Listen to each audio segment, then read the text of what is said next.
ইবনে মাসউদ রাদিয়াল্লাহু তাআলা আনহু হতে বর্ণিত, নবী করিম সাল্লাল্লাহু আলাইহি ওয়াসাল্লাম বলেছেন, লা তাজালু কদমা ইবনি আদমা ইয়াউমাল কিয়ামাতি মিন ইনদি রাব্বিহি, কিয়ামতের দিন কোন আদম সন্তানের পা তার প্রতিপালকের নিকট হতে এক চুলো ততক্ষণ পর্যন্ত নড়বে না, হাত্তা ইউসআল আন খামসিন, যতক্ষণ পর্যন্ত তাকে 5টি বিষয়ে জিজ্ঞাসাবাদ না করা হবে।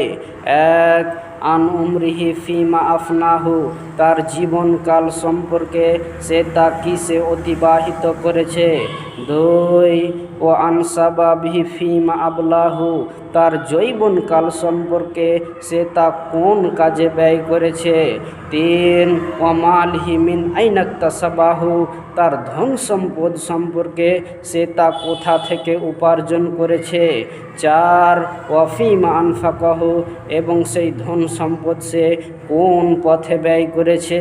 5, ওয়াফমাজা আমিলা ফিমা আলিমা, এবং সে তার জ্ঞান অনুযায়ী কি আমল করেছে। অত্র হাদিস দ্বারা বোঝা গেল যে হাসরের ময়দানে প্রত্যেক আদম সন্তানকে আল্লাহর সামনে দাঁড়াতে হবে এবং সেই 5টি প্রশ্নের উত্তর দিতে হবে।